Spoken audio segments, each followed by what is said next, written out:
ini kita akan membahas tentang sejarah yang sangat mengerikan pada abad pertengahan tentang sebuah wabah yang diberi nama Black Death atau Maut Hitam.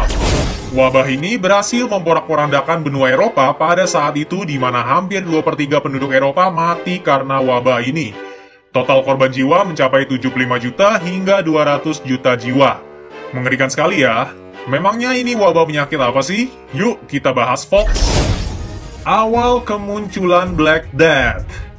Wabah Black Death pertama kali terjadi di Eropa pada tahun 1347 hingga 1351. Mau tahu seberapa mengerikannya penyakit ini? Hanya dalam waktu 4 tahun, 1/3 hingga 2/3 warga Eropa mati akibat wabah ini. Sampai-sampai mereka mengira bahwa kiamat akan segera tiba serta kekacauan pun terjadi di mana-mana. Penyebab dari wabah ini adalah bakteri yang kemudian diketahui bernama Yersinia pestis. Terdapat beberapa teori mengenai asal dari wabah ini. Salah satu teori yang paling tua adalah bahwa maut hitam berasal dari dataran stepa di Asia Tengah. Dari daerah ini menyebar menuju Eropa melalui jalur sutra yang dibawa oleh tentara dan pedagang Mongol. Pada saat yang hampir bersamaan, terjadi pula epidemi pada sebagian besar Asia dan Timur Tengah yang menunjukkan bahwa peristiwa di Eropa sebenarnya merupakan bagian dari pandemi multiregional. Jika termasuk Timur Tengah, India, dan Tiongkok, maut hitam telah merenggut sedikitnya 200 juta nyawa. Bagaimana bisa menyebar? Selama ribuan tahun tidak ada penyakit epidemi, namun ketika orang-orang mulai tinggal di kota, infeksi bisa menyebar dengan lebih mudah. Ketika pedagang dan tentara melakukan perjalanan dari kota ke kota, mereka membawa bakteri dan virus bersama mereka dan menyebarkan infeksi ke populasi baru. Anak-anak dalam bahaya terbesar karena hingga abad ke-19, 50% anak meninggal sebelum usia 5 tahun. Ditambah lagi, saluran air serta saluran pembuangan bangsa Eropa zaman dulu sangatlah buruk, menyebabkan air yang dipakai sehari-hari pun telah terkontaminasi. Wabah penyakit ini muncul melalui 3 varian penularan. Paling umum merupakan varian pes berasal dari pembengkakan kelenjar getah bening yang muncul di leher korban, ketiak ataupun pangkal paha.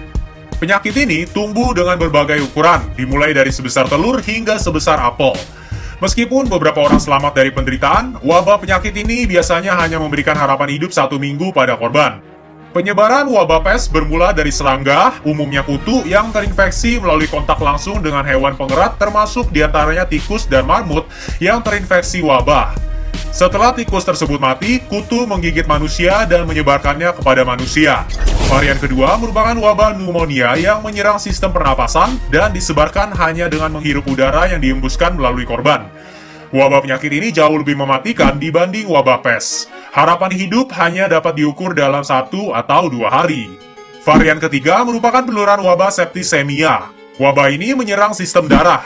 Berbeda dengan kedua wabah lainnya, varian ini dapat menyebar melalui gigitan serangga atau hewan pengerat yang telah terinfeksi atau melalui kontak dengan manusia yang telah terinfeksi lainnya. Serem banget ya. Apakah Black Death sudah berakhir? Black Death sebenarnya adalah sebuah nama modern yang diberikan untuk menjelaskan keadaan saat itu. Orang-orang yang terjangkit wabah ini kulitnya akan berubah menjadi hitam sebelum akhirnya meninggal. Namun, pada tahun 1666 sempat terjadi kebakaran hebat di London yang membantu mengakhiri wabah ini karena api tersebut membakar habis tikus-tikus dan kutu yang menyebarkan penyakit ini. Meskipun banyak juga korban jiwa akibat kebakaran tersebut. Jika dibilang sudah berakhir, penyakit ini belum sepenuhnya berakhir. Sampai saat ini masih ada laporan yang menyatakan secara global ada 650 kasus dalam setahun, di mana 130 diantaranya meninggal akibat wabah ini. Dengan kemajuan ilmu kedokteran saat ini, kemungkinan selamat dari penyakit ini adalah 90% apabila ditangani dengan baik saat awal terdeteksi. So, kita harus lebih berhati-hati lagi ya. Oke folks, itulah dia penjelasan singkat mengenai Black Death. Serem ya? Korban Perang Dunia Kedua aja nggak sebanyak itu. Anyway, kamu udah subscribe belum, folks? Kalau belum, langsung diklik aja ya tombol subscribe-nya. Makasih.